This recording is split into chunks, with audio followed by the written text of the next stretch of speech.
The Center for Civil and Human Rights in Atlanta, Georgia is dedicated to empowering people to take the protection of every human's rights personally. The violation of these rights throughout history are shown through the center's exhibits.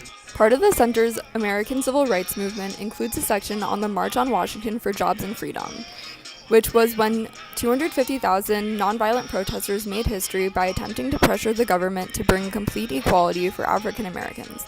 The exhibit contains two primary walls, one with a compilation of videos from the march and another with a timeline of events leading up to the day of the march and the event's key revolutionaries.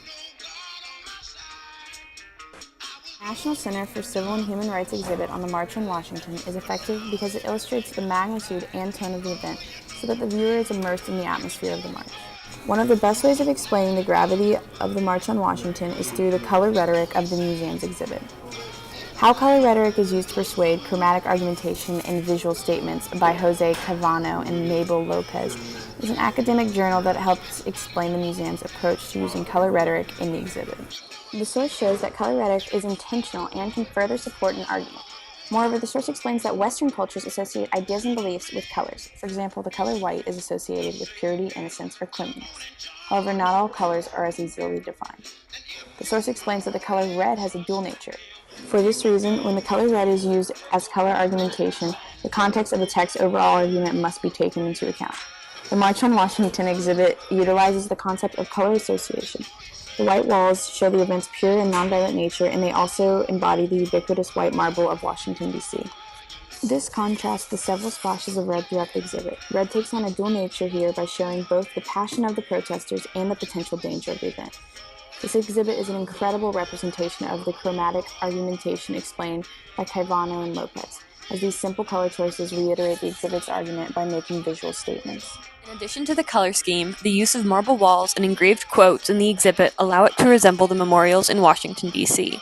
Dr. Deja Veja Rose from the University of Cambridge explains in her piece, Do Memorials Matter?, that memorials are, quote, processes involving a constellation of meanings, symbols, emotions, memories, and narratives, end quote.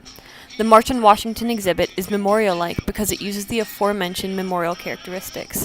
Specifically, it includes pictures and audio from key figures in the march, music that evokes the mood of the event, as well as videos and posters that depict the event.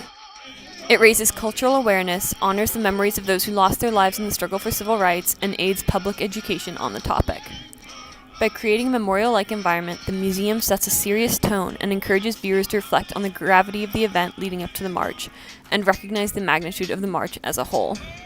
The March on Washington exhibit also includes strategically placed quotes from the march's speakers to show the passion of the protest. The last line reads, free at last, great God Almighty, we are free at last. King is referencing a famous spiritual song that discusses finding freedom through death. In both the song and King's speech, freedom is tied to something darker. In this case, the individuals who died trying to gain racial equality in America. The exhibit chose to bring attention to this quote to encourage viewers to reflect on the history of African American struggles and to emphasize that a dark history accompanies this monumental day of power, passion, and strength. The exhibit includes a wall of a video compilation of the March on Washington. A tone of strength and hopefulness is achieved as powerful signs and large congregations of protesters fill the scenes of the video. The video truly reflects the spirit of the exhibit and the ideals of the civil rights movement. Such ideals are clearly outlined in the program for the March on Washington for Jobs and Freedom. It includes a statement from 10 organizations who helped organize the march and the protesters' collective demands. The written statement is an uplifting rally for each attendee to protest with power and dignity. It set the tone for the march's high spirit and power. The exhibit reflects this mentality by stating that the march will be nonviolent but not timid. It will be unified in purpose and behavior.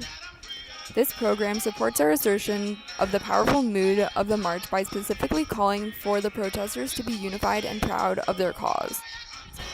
Overall, the different visual and oral aspects of the March on Washington exhibit allows the museum to curate a representation of the event in a way that immerses the viewer into the atmosphere during the march. The room includes colors, pictures, audio, and videos handpicked for the sole purpose of enhancing the understanding of the march. I think this march will go down as one of the greatest, if not the greatest, demonstrations for freedom and human dignity ever held in the United States.